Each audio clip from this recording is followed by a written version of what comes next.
Yeah. Hi there. It's been a while since we've done a podcast, and we thought it was time to just give you an update on the work value case.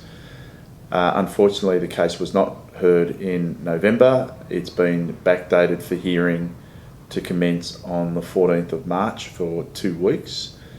And during the hearing, there will be site visits where the commissioners will come out and go out on ambulances, on mica units, possibly SAUs.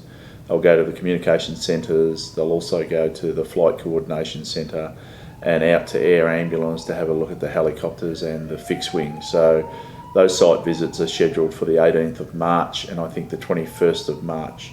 We'll keep people up to date when that's closer.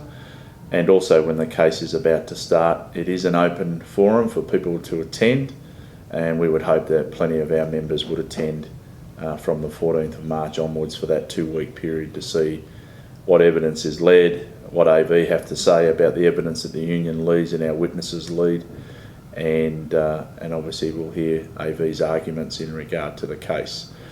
The union has to submit its witness statements and submissions on the 21st of December, so just before Christmas this year, and then AV have an opportunity to respond with their witness statements on the 12th of February. We'll get an idea through their witness statements of what their arguments may or may not be, and then the union has a chance to respond through witness statements and further submissions on the 7th of March before the hearing starts. So all the paperwork will be provided to each side of the argument, both AV and the union, no later than the 7th of March. All of that documentation will be tabled, not only with the Fair Work Commission, but with each party. So we do encourage members to, as I say, get involved in the case. The case is not appealable, so whatever the outcome is, neither side can appeal it. So whether it's a good outcome for us and for our members, AV cannot appeal the outcome. Likewise, if it's not such a good outcome for us, the union can't appeal the outcome.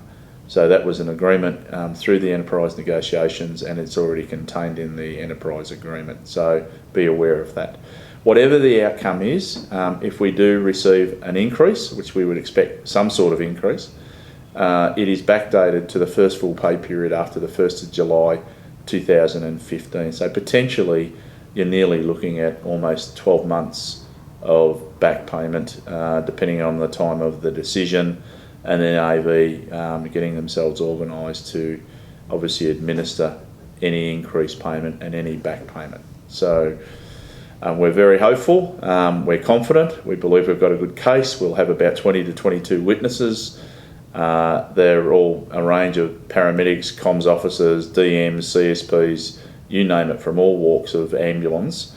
We've got witnesses and we think they'll do a very good job, and there's been a lot of work done in the background. So hang in there and we'll keep you up to date as more information becomes available. The second thing we want to talk about is you would have heard that AV are intending to introduce a drugs and alcohol policy. Both myself and Danny Hill met with Mick Stevenson and Rebecca Hodges. I think it's at least 2 weeks, maybe 3 weeks ago now, where they briefed us on a draft policy. We took that policy away and had a good look at the policy and compared it to many others, both in other ambulance services, the police force, also some flight organisations, CASA, and by comparison, AV's policy, we think, leaves a lot to be desired.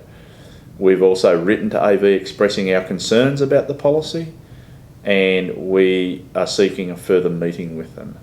There is no suggestion that the union has agreed to a policy at all, but clearly AV want to introduce a policy.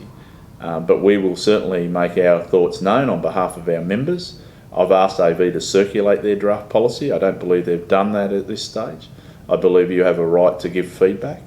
I'm sure you'll be very concerned about the policy. It is a zero tolerance policy, both on alcohol and drugs, and that concerns us. They want to drop the blood alcohol level down to 0.00. We see no reason for that. So there's many things that we want to discuss with AV in regard to that policy. So please just hang tight. We'll try and get as much information out to you about that. We would expect that AEAV would circulate a draft policy at some stage.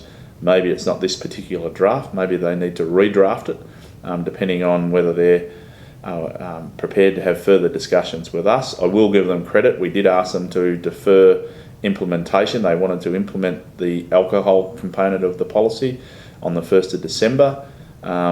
Because of our concerns and our expression to defer that, they've agreed to do that, hopefully subject to further feedback and communication with us and anyone else that wants to put feedback into it. But it's pretty hard to give feedback if you haven't been given an opportunity to look at the policy. But again, we will keep you updated as best we possibly can, depending on the information that we have and the feedback that we give back to AEAV.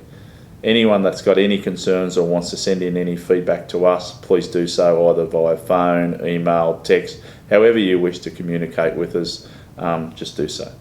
And we'll keep you up to date with any other changes that are going on. Again, we're always contactable. We are shutting the office over Christmas. A notice will come out about that. Both Danny and myself and Olga Bartasek will be all on call. So if you need anyone at any time, just give our mobiles a call. But a bulletin will follow. And we wish everyone the best for Christmas and the New Year period. Thanks very much.